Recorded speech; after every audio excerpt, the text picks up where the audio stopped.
మీ life మీకు ఇబ్బందిగా ఉందా? కష్టంగా, భారంగా, భయంగా, సంతోషం లేకుండా నడుస్తుందా? అయితే మీరు తెలుసుకోవాల్సిందే. దీనికి కారణం ఏంటి? మనము నేర్చుకున్నటువంటి మెమొరీనే, తర్వాత అప్డేట్ అవ్వకపోవడమే. ఎలా అంటే చిన్నప్పుడు మనము అమ్మా నాన్న పైన డిపెండ్ అయి పెరిగాము.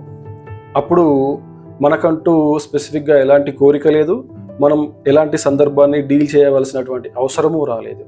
అన్నీ అమ్మా నాన్నే డీల్ చేశారు, మన కోరికలన్నీ వాళ్ళే తీరుస్తూ వచ్చారు.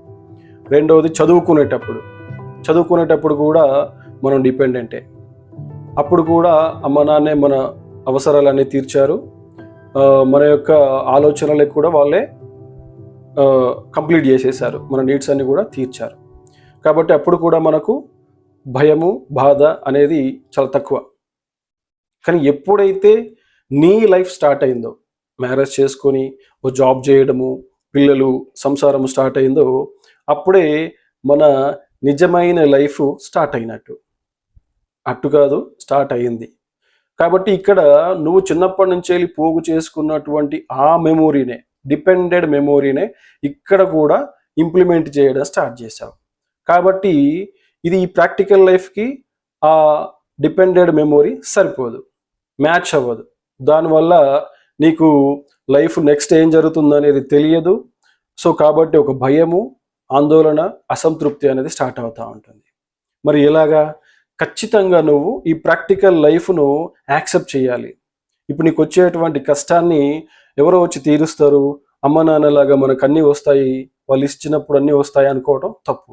ఇది నువ్వు డీల్ చేయాల్సినటువంటి టైము, ఇది నీ కర్తవ్యము, ఇది నిన్ను నువ్వు ప్రూవ్ చేసుకోవాల్సిన టైము. కాబట్టి దాన్ని నువ్వు నీకు నేర్పించేటువంటి అమ్మ నాన్న ఎలా అయితే మనకు ఒక మెమొరీ ఇచ్చారో, ఎలా అయితే మనకు వాళ్ళ అవసరాలు తీర్చారో, అలానే నీకు వచ్చేటువంటి టాస్కులు కూడా నీకు నేర్పించడానికే, నీకు జ్ఞానాన్ని ఇవ్వడానికి వచ్చినాయని మనం గుర్తించాలి. అమ్మ నాన్న మనకు ఎలా అయితే డబ్బులు ఇచ్చారో, ఇప్పుడు వచ్చేటువంటి లైఫ్ టాస్కులు నీలో కూడా ధైర్యాన్ని, జ్ఞానాన్ని, నీ లైఫ్ లీడ్ చేసే విధానాన్ని నీకు ఇవ్వడానికి వచ్చాయని నువ్వు దాన్ని మనస్ఫూర్తిగా యాక్సెప్ట్ చేయాలి, లవ్ చేయాలి. అప్పుడే నువ్వు అప్డేట్ అవుతావు. నీ లైఫ్లో ఉన్నటువంటి భయాలు, ఆందోళనలు అన్నీ పోయి సంతోషమైన లైఫ్ నువ్వు లీడ్ చేస్తావు. అప్డేట్ అవ్వండి, మానసికంగా చాలా హ్యాపీగా ఉంటుంది. Thank you.